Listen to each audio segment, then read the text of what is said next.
Okay, so we're going to be looking at gold and what happened exactly.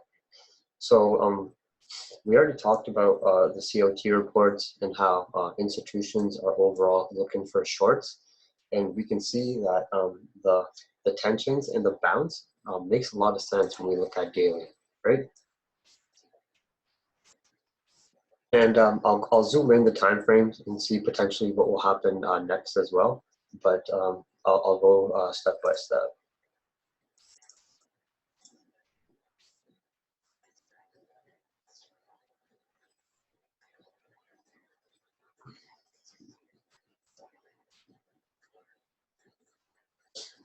So we've run through this many times, right? But the more we repeat it, the better it is. So this is the main daily trend line I've been focusing on for the bullish perspective of gold. And this is the main bearish trend line I've been focusing on. That's also respected a lot of key flat levels. And what I'm really expecting now is the fourth sort of touch. The fourth touch is a bit dangerous in the sense that, to me, 3 taps always respects the trend line very well, but the 4th tap can always have a chance to break up to the outside, and we can see we can see other levels being hit.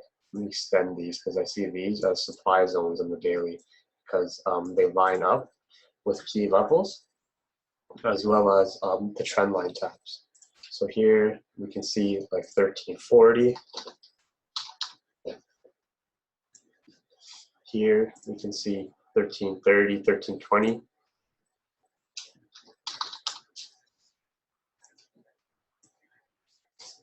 Here we can see 1300. So why is this interesting? Well, you have to understand that when institutions trade, they use key flat numbers because they trade based off contracts and commitments with other global banks and institutions, money lenders, liquidity providers, etc. Right? So you won't see them like to me, especially on gold. Like every pair has its specific PPLs or KLs, either perfect price levels or key levels, right? So you want to really focus in on those and be patient when you're waiting for setups to happen. Even this tap here was around 1310 flat and it rejected, right? So even though this didn't tap the trend line, it got more stuck based on all this consolidation here. Even the rejection point here was 1310.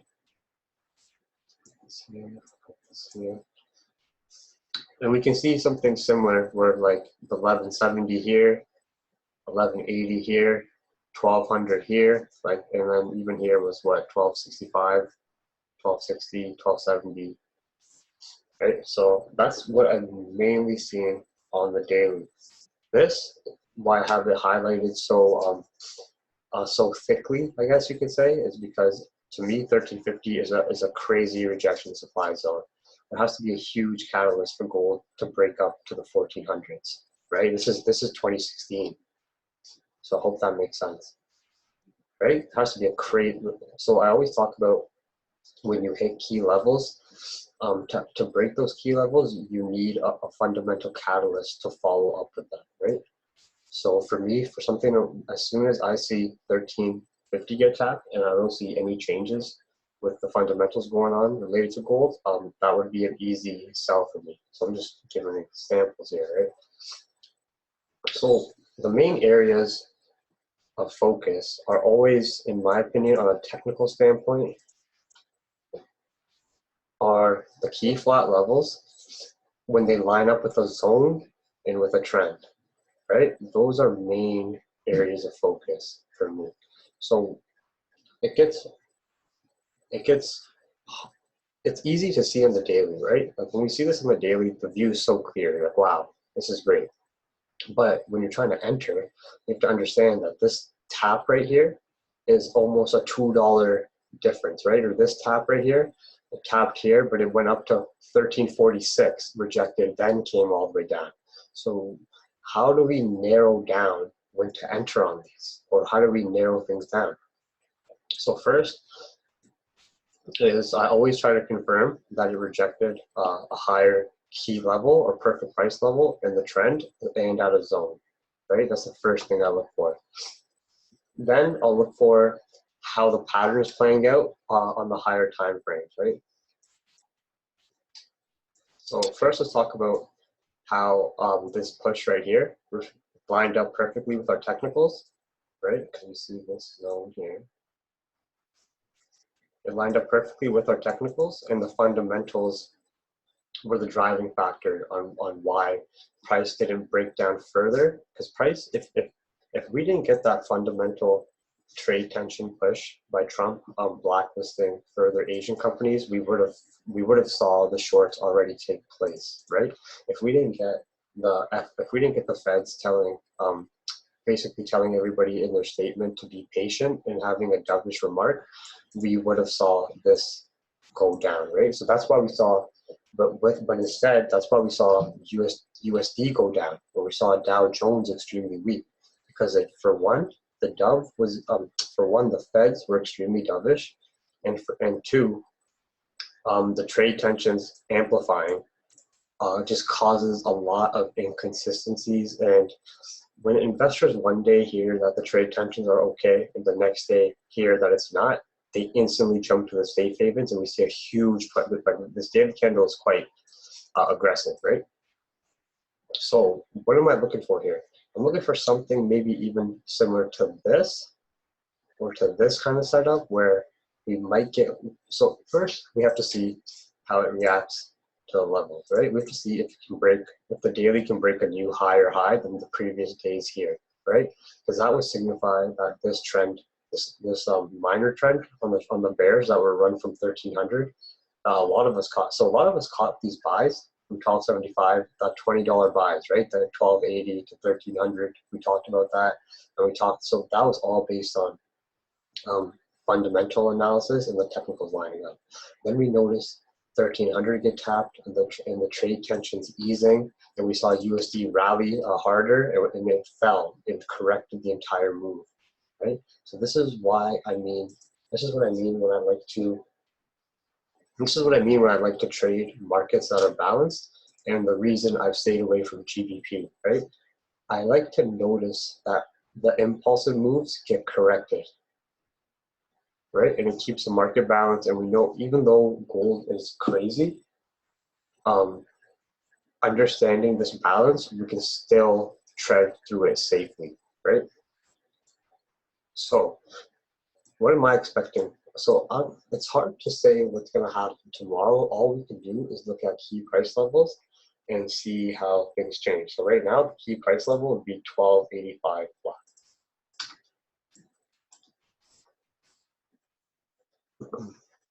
Let's just narrow down our focus. So we're mainly going to be watching reaction 1285 flat. Why 1285 flat? First of all, it's a zone that extends quite far. We see this is basically turned into a support, turned into resistance on the current time frame now, right? So this is supports that would turn into resistance as we have this break below, and we see it's a resistance now because 1285 has been respected several times, besides the catalyst we had that broke up to 1300, right? And we see it again. We see price break below 1285, reject, and stay in this range. So we see it staying in this range, besides when we had a fundamental catalyst that really panicked investors and pushed price, right? Same idea that we see here. Now, will we get another fundamental catalyst tomorrow, or will trade tensions continue, or will investors still be panicking? And will we get priced at 1292 or 1294, right? Wherever, this would be ideal. This would be the most ideal balanced market, in my opinion, and this can potentially break lower as institutional shorts are in play, and we will see that. Okay. So what's showing us that investors may be panicked? Well, let's take it in. let's look at the size of this candle. So a lot of people say it's a bullish engulfing, it's a big candle, it shows a lot of strength. To me, this shows investor panic at a peak, right? For example, these drop candles show investors very relieved and playing the markets smart, right? This from 1273 to 1287 is more than a $10 bounce. Similar to this, there's a $20 bounce, right? Similar to this, but except here we did not have the fundamental catalyst to break above 1285. This might have been when we had some tensions, and the tensions the next day seemed relieved in the Dow Jones, the USD equities, investors were more relieved, and we just saw the range playing out, right? So we see all this big push. This is basically telling us investors are in panic mode. Trump is scaring them. This is a flood of higher time frame daily buy orders, right? But key levels are always respected, and as soon as we saw the tensions relieved, this sniper point of the trendline tap in the flat level of 1300 was respected, and that's why I see this as such a big game, right? It's so weird to me that these technicals and the timing of Trump's tweets and all this, they just line up, right? So one second, let's look at the fundamentals behind this push and what happened basically, right?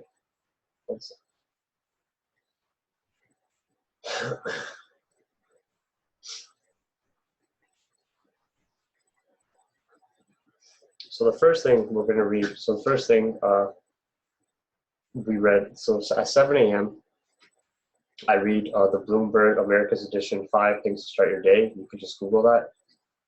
The first thing that they talk about, and you have to understand that and big investors know about this information ahead of time, right? The first headline before this bounce in the morning, this was 7 a.m. news, and then as soon as 8 a.m. happened, 9:30, we saw this huge push continue, was first blown trade war becomes a baseline scenario. The breakdown in the China-US talks and the latest targeting of Chinese companies, as I was talking about, has the White House and economists and investment banks increasingly pessimistic about the long-term outlook. So then you have big players like J.P. Morgan, Goldman Sachs, are saying that the cycle of fighting and talking is crazy, right? So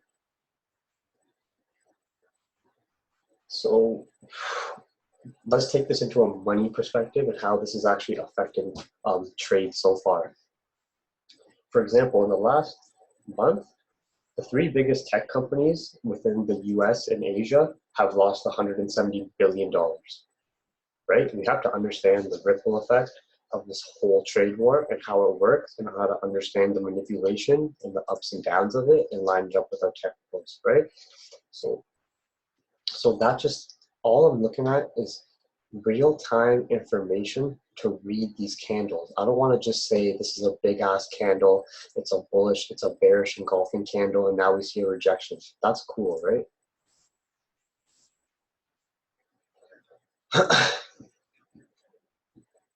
Hello, may I ask for the indices? What are some of the indices? Oh yeah, so I'll get on to that. That's when I was talking about the Dow Jones, right?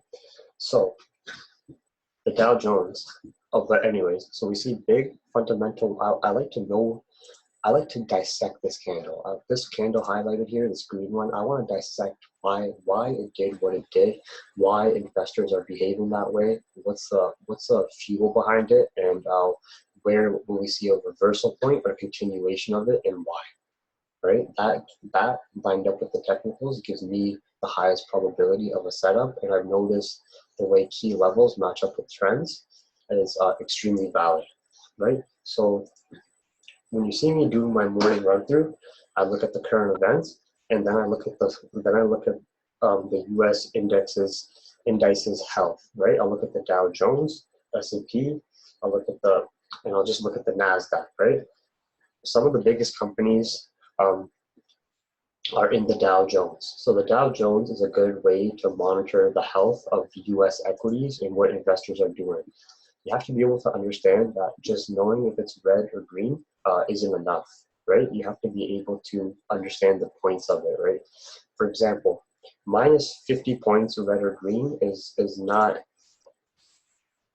minus 50 points red or green is not, to me, a big change in the market, because by the end of the day, it can become recovered, right?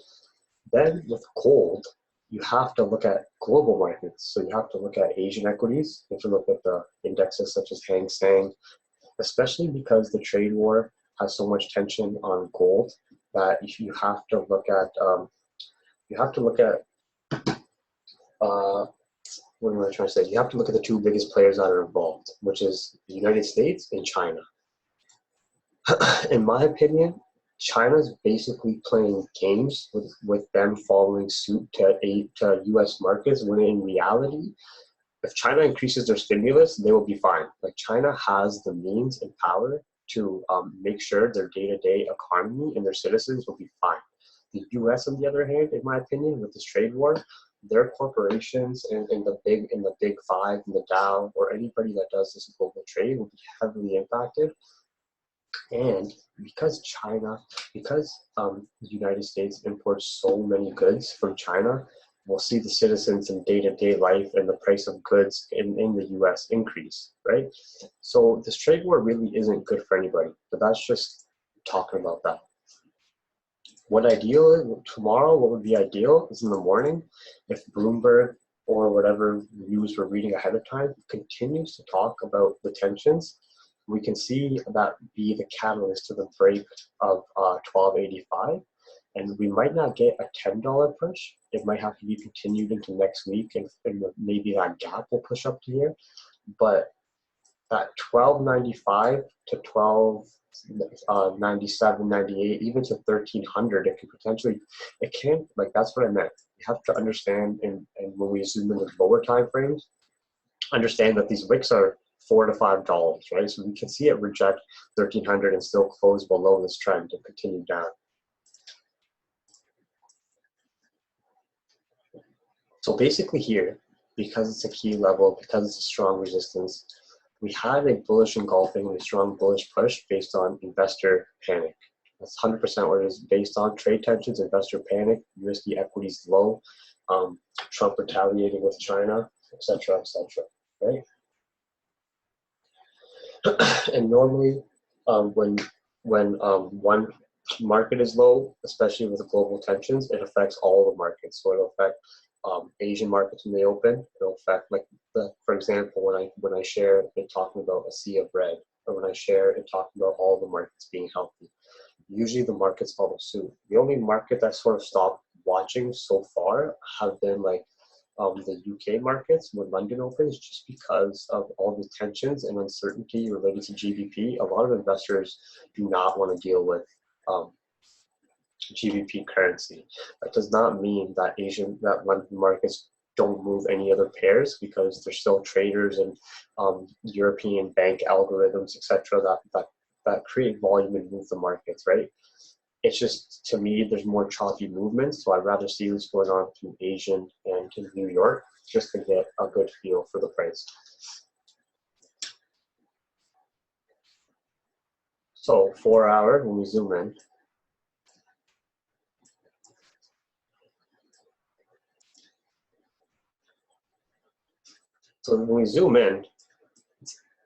this is the same daily trend line, not edited. You see a bit of breakup of here, but it's very respected, right? So it all looks easy from here, and the more we zoom in, now is when we start to see candle signals of reversal. So technically, fundamentally, we saw this was when the trade tensions were first at their biggest, and we saw that $20 bounce from 1280 to 1300. Technically, what did we see? We saw a bullish engulfing, but if it continued up and had the momentum, the next candle would have broken up. We would have saw this break up a lot higher, right? But it hit this key level, technically 1300, and it played there for a while. You do not want to enter on the first candle afterwards, because then you have something like this. To me, it's very key to watch 4 hour candles and 4 hour candle closes, as well as 1 hour, right? So this is just a good example here. We saw a momentum push. right to a key level. So just because it hit this key level in this trend line does not mean you enter right away, because this is 1300 and we saw it go to 1303. Unless your risk is assessed to hold $3 drawdown and you're entering a low lot first, then just be patient, because we can see before price drops, it tests areas multiple times. So even here, it tested the area, right? If you saw this rejection and you saw it, and you saw the hourlies start closing, rejecting,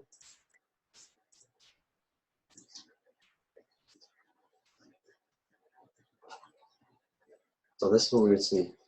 You'd see price push up, and this is what scared people. People be like, oh shit, price is going to continue up, because you had all these confirms to sell, and then it tests that area one more time. It tests that trend line one more time. The safest bet would be to wait. So this would be the 4-hour candle that rejected, right? But it basically took 4 candles here to make that full movement. The best play here on your 1 hourly would be to be a safer bet and enter around here. Why? Okay, so let's look. We see price through a fundamental catalyst push up high to that zone on the 4-hour, 1 hour daily trend line, 1300 flat trend line. We see the momentum slow down, right? This is what will scare people, is this little area here, because it's like, oh no, it's going to continue up. Usually when I see a 1 hour or 4-hour candle and the top closes flat on a bullish push, it shows me there's not many orders left. That's an example there. This is an example here. This is an example here, right? Even this is an example here. On the opposite end of a bearish candle. If you see a bearish candle at the top, thanks, Paz. Thank you, Paz. Right? So this is basically showing a momentum slowdown. Right? We're seeing several rejections. Be patient. Of course, you can enter here, but you will be dealing with drawdown. Just be patient, right? The setups are always there, and they come, especially at these key.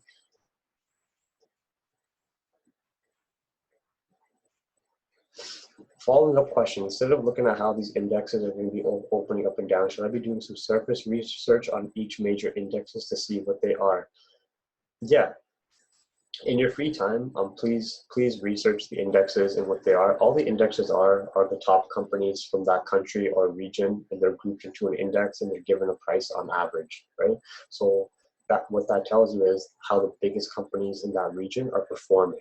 So you take that information and have a general idea of how the equities and investors are, what they're doing in that country and how they're valuing their stocks, or if they're taking money out of stocks and putting it into gold or safe havens to investor panic, right?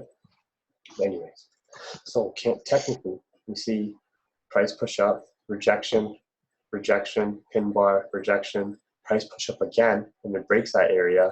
So people may have entered here, but you have to look at the 4-hour, because the 4-hour showed that big push before it rejected, right? I would personally enter after this candle and let it make its wick first and then enter. It's easy to say when you're looking at it now. It's harder in the moment. But the candle signals for me are 1300 flat tapped, right? Of course it broke up a little bit, but it closed below is the key. So, but in the key here is usually the trends and zones match up, right? So we have the 1300 level respected. It broke up higher, but it stayed below the trend. It stayed below the overall trend line, right? So stayed below the trend, rejected it. This is the main money point, not to enter, but to view. This is the main money point. So you see a bullish candle with no top wick. That shows me there's not many orders left on the upside. That makes a lot of sense, because if you really zoom in, you see these candle bodies close at the same level. So these were almost empty orders that like there was nothing left to the upside. It's just a wick of orders that could potentially be filled in the long term, right? And we see the bodies close at the same level. So we saw a flat, even here, we see the bodies close at the same level of the flat bullish candle, which has no upper wick, which is showing me that there might be some rejection points, or there might be some fake outs, or potential pushes of users trying to push up, and most likely they'll be dumping out their orders. To me, this is just showing order dumps. That's my Xbox, man. Sorry.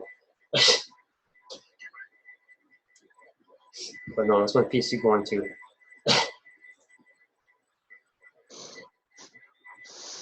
For some reason, Zoom gets a heater. Right?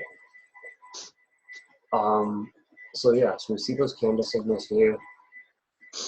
We're already running out of time. It's already been a time limit. The fuck have I been talking about long? Anyway, okay, let's speed this up. See candle signals here, rejection. This is showing me no orders on the upside. Fake out, the body closed the same level. You see a bearish engulfing, and this would be the perfect time to enter on any of these pin bar candles in this area. Even if price keeps retesting your area, you just caught like a $5 drop, right?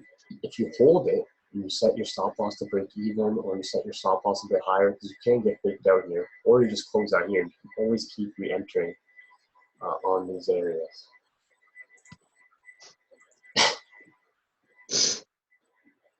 Okay, same idea here, and this was a catalyst move here. For the catalyst move here to actually drop was when Trump was talking about what happening. He was talking about how there's a lot of relief and there's positive sides coming to the trade tensions.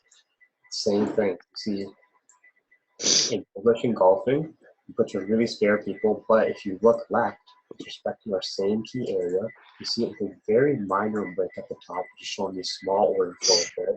Usually when there's a bigger wick left on a bullish push, it gets more filled, right?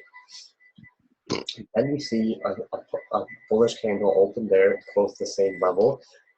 But because the body stayed at the same level and it was an engulfing and it had a wick, I would enter on this next following candle here. Right, because you have a respect to your level, you have the fundamental reasoning, you have the bullish push that cannot push further than the level, and then you have a bearish engulfing, then you have a retest of this area here, this minor area. You would enter here, and this would be the safest bet. Of course, you could try to snipe your entries up here, but I'm just telling you guys the safest bet would be the candle signal confirmed, right? This is all the technical views, and then you could ride this down. So we only have 10 minutes left. I don't know I talked that much, but you guys, I'm going to save this anyways and upload it so you guys can understand how the technicals and fundamentals line up, but that's just me narrowing down how I look for those rejections. And on the 30-minute, the rejections are even more clear, right? So the more you narrow down the time frames and you plot out your key levels, and I have another webinar in the meeting where you can plot out key levels and stuff. I'll also upgrade my Zoom account so I can record for longer times, but yeah. Right, so we have our key levels plotted out. We have our minor zones where we're just looking at. All these boxes are just viewing price. So we have this rejection area here, major wick projections to break up. Empty orders filled there. Then you have a bearish engulfing here with the wicks making lower lows. You have one more retest of 1300, but I would enter on anywhere on this wick because I've already had the rejections at a key level at the trend. Then you have a bearish engulfing, and then you can enter anywhere on this wick and ride it down, set your SL to break even, etc., etc. Look at the views and line all that out.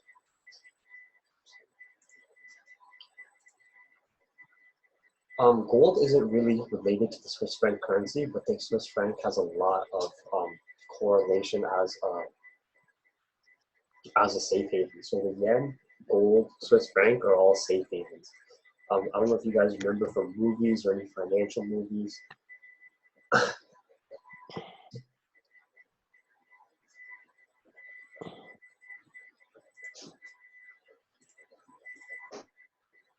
Oh, that was that guy. Sorry, guys, I muted everybody. Maybe that wasn't my fan. You guys were here, unless it's my fan. But right. So we see the rejection points, and those are the main levels we're looking at.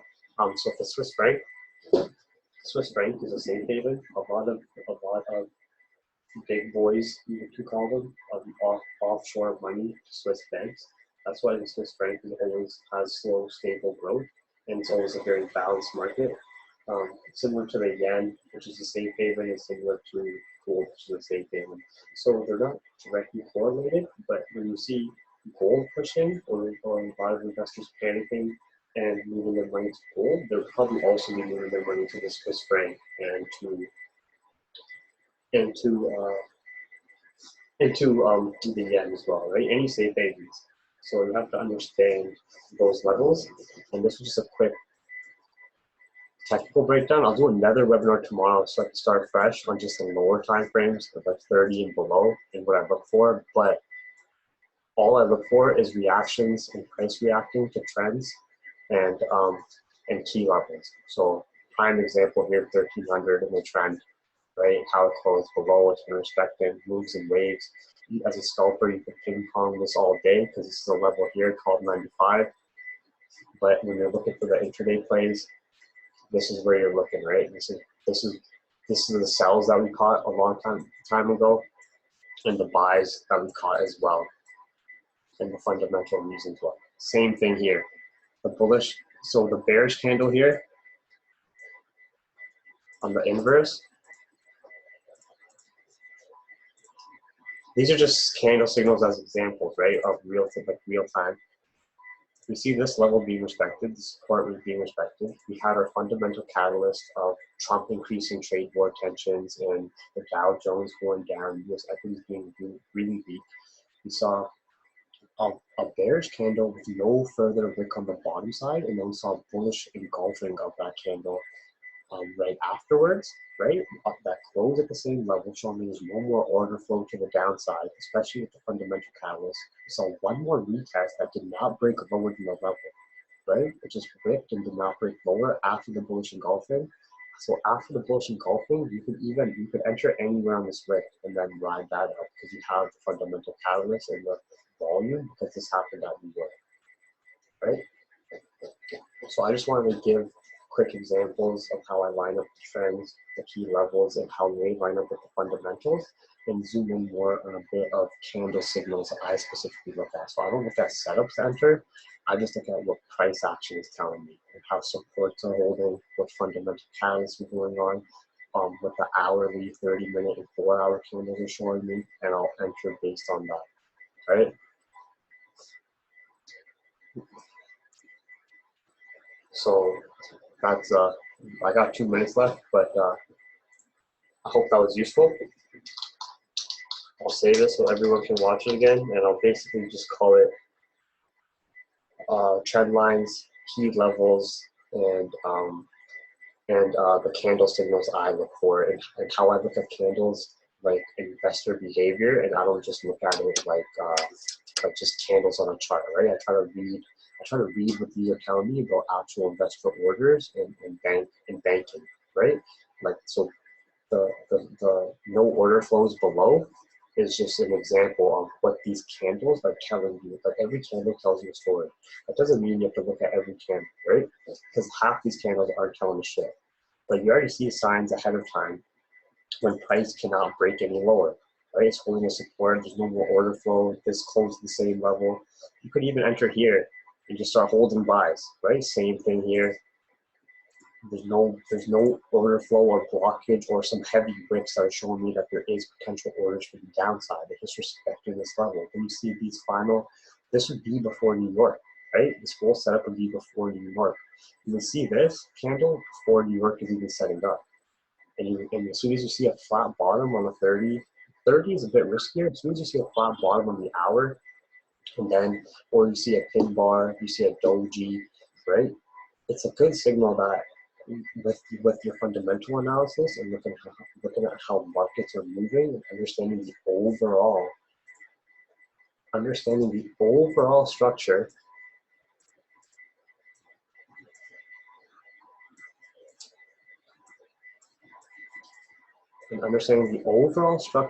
of how the buys and everything is set up like that, right? It's just showing you how at the end of the day, the investor behavior, the markets, the fundamental pushes, and the higher time frame levels all line up together.